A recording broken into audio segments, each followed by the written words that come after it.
Hello students,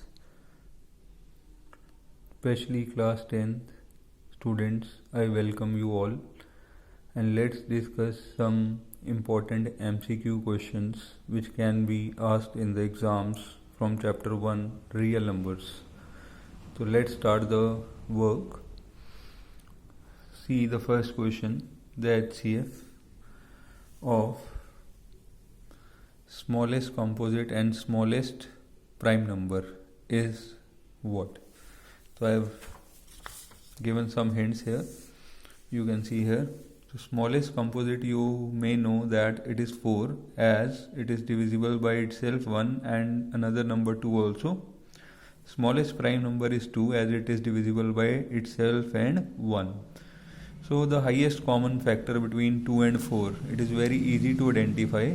It is 2. So HCF we write 2 here. So 2 is a correct option. So I marked the first option. Let's go to the second question. Pi minus 2 is dash. So we'll write here. Pi, you might know that when it is written in decimal form, it is non-terminating and non-repeating. So it is irrational number. And 2, you know that it is an integer, so it can be written in p by q form, so it is rational. We can write denominator 1 for it. And pi minus 2, it is the difference of irrational and rational. And we have learned that the difference of irrational and rational number is rational as both are non-zero numbers. So your answer is irrational. So let's mark the answer. The next question is HCF into LCM of numbers 100 and 175 is what? So two numbers are not given here. We are mentioned here the product of HCF and LCM. We have to find it, and you know there is a relation. HCF into LCM of two numbers is always equal to their product. So we'll go very fast. The two numbers have product will be 100 into 175. So 100 into 175 is 17500. So the two numbers were given 100 and 175. We have done the product of them. It is 17500. And we know the relation HCF into LCM is product of two numbers. So product of two numbers is this A part 17500. This is the answer. Now come to the next question.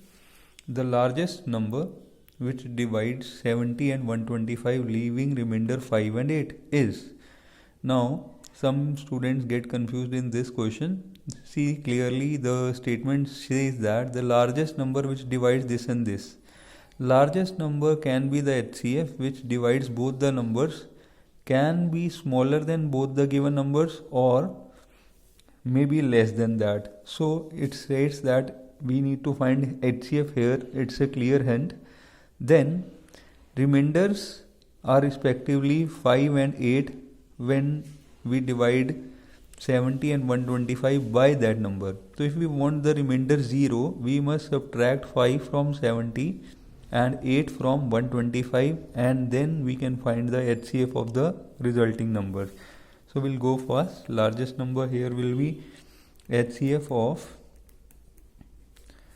70, first number, minus the remainder, and 125, second number, minus the second remainder is 8.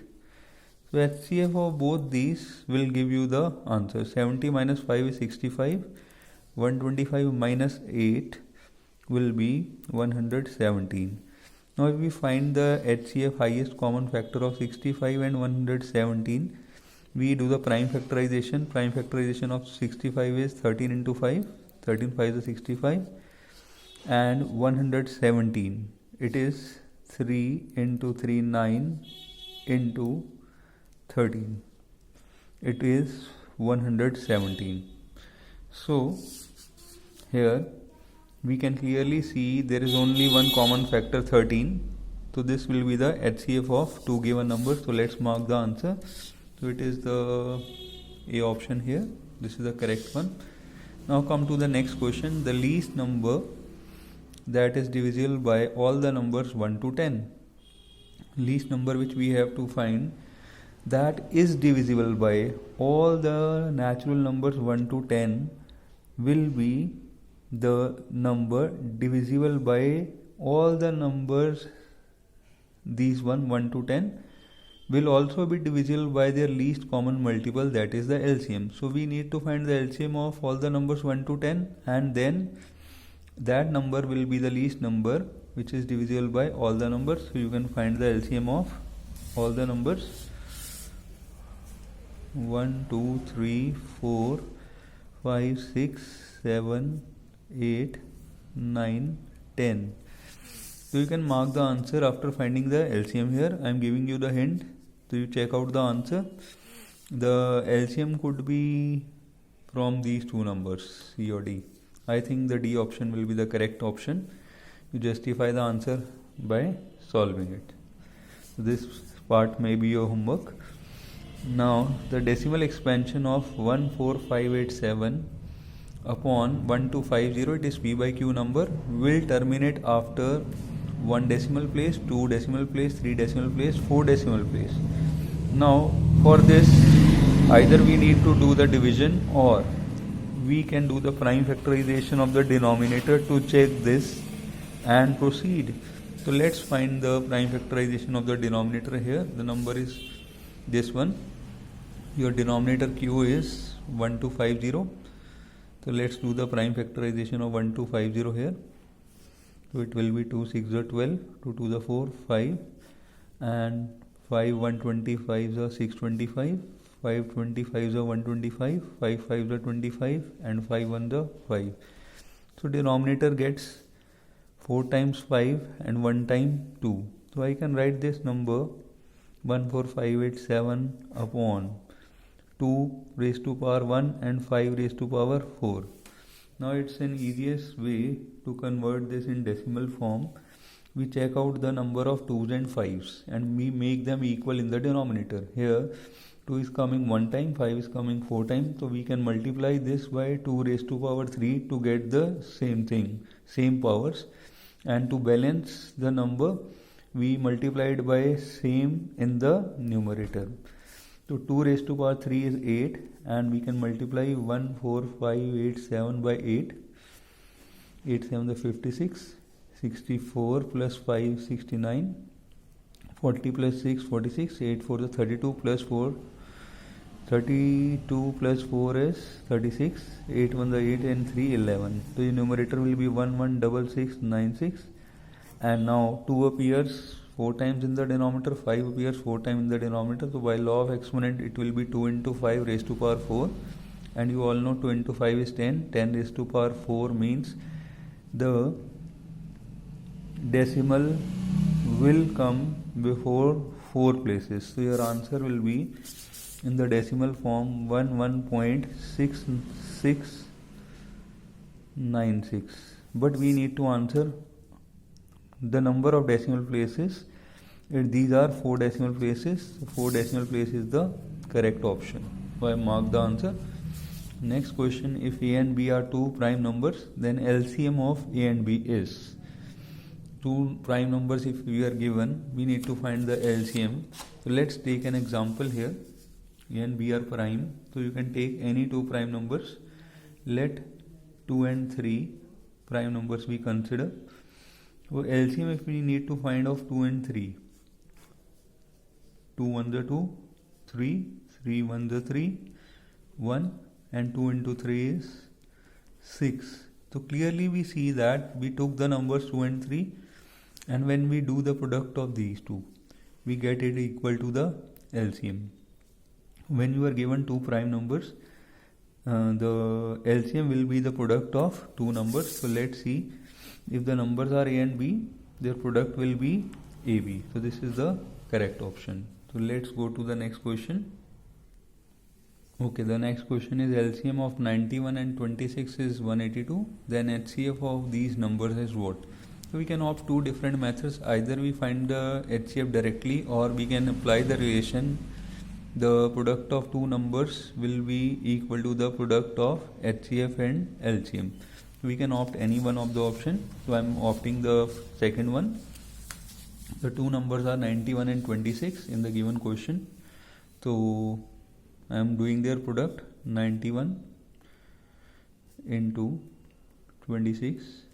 It will be equal to HCF into LCM. LCM is 182. I am putting the LCM into HCF. We can find from here 182. You can cross multiply in the denominator. So HCF will be 91 into 26 upon 182. Clearly 182 is the double of 91. So we can cancel 91 1s are 91 2s are 182 and 2 13s are 26. So from here you get the HCF as 13. So let's mark the correct answer. This one is the correct answer. So let's go to the next question. Question is root 2 minus root 3 and root 3 plus root 2 product of them is what? Rational, whole number, irrational or natural number. For this we can rearrange these two terms. I am writing root 2 plus root 3 first and we will do the product of them by the identity a minus b into a plus b. You all know it is a square minus b square. So I am doing with the identity. So root 2 square, root will cancel with square, root will cancel with square. We got 2 minus 3 and it is minus 1. So as you all know it is negative number. So either your answer could be negative integer. So option is not there. Either minus 1 we can write it as minus 1 upon 1 also. So it can be written P by Q form. So its answer is a rational number. So hope you got it.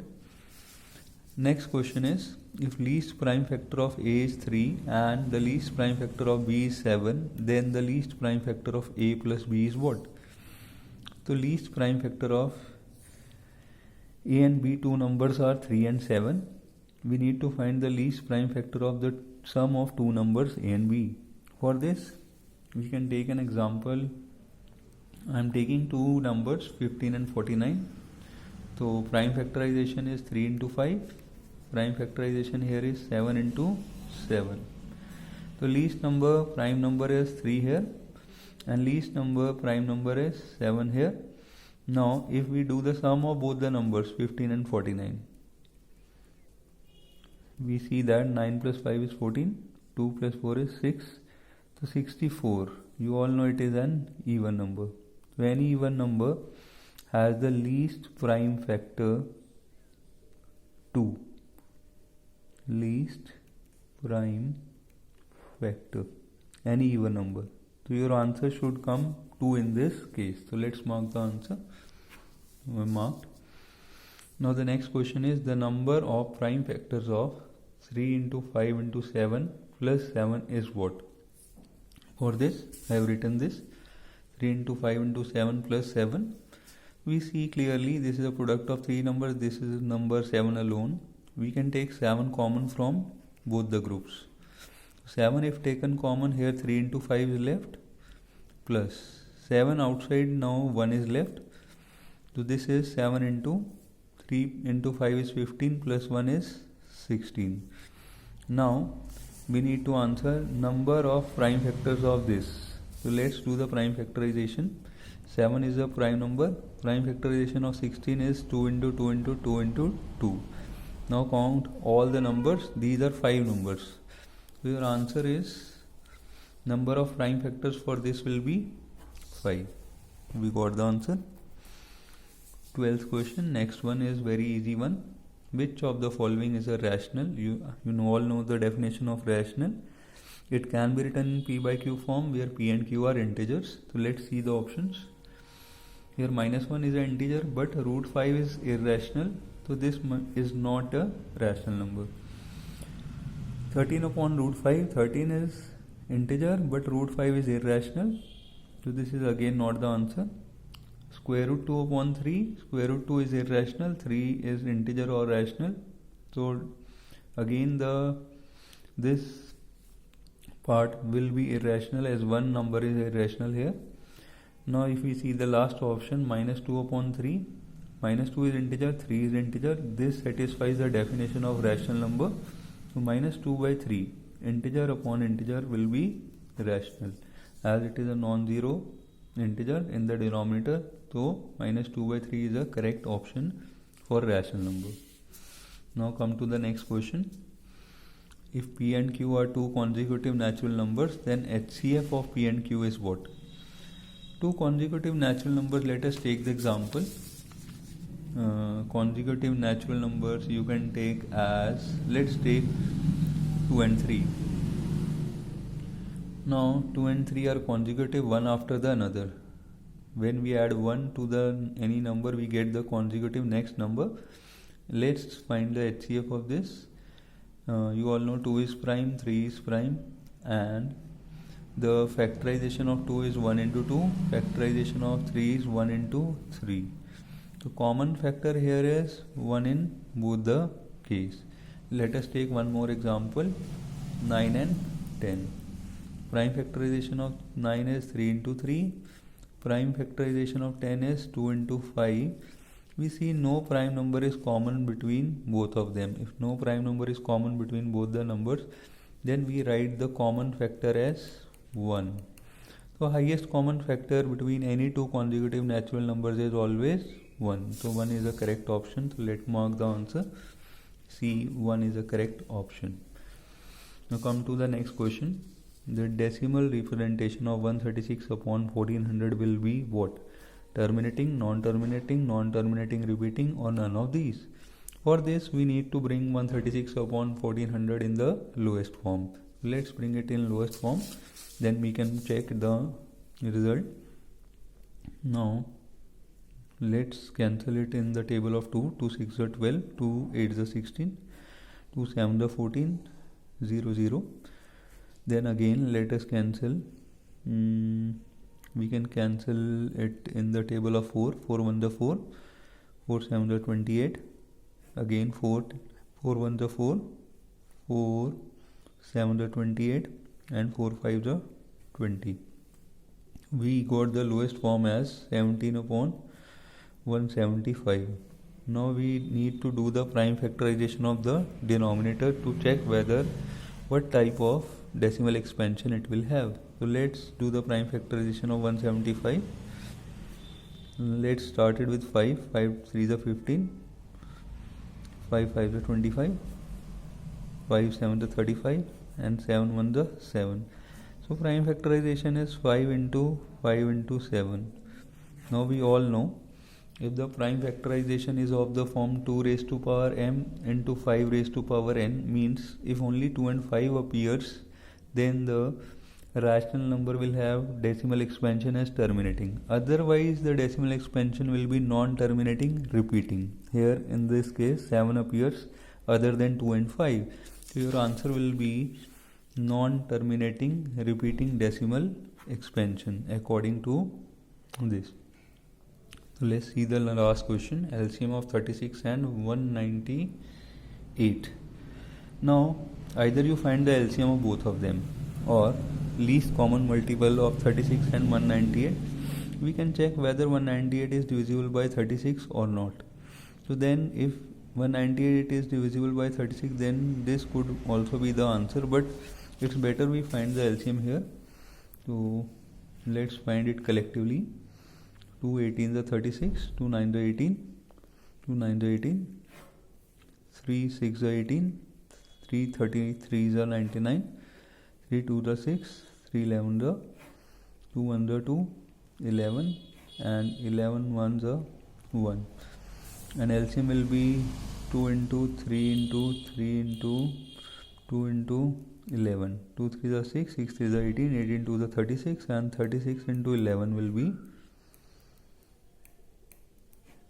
396. 396 will be the LCM. We got the correct option. So hope you understood all the concept. So basic concept for chapter 1 which is eligible to come in the exam is this one. Hope you find it easier to learn, and if you have any problems or any other question comes into your mind, you can ask in the comment section. So you can share it with your friends. It will be helpful for them. So thanks a lot.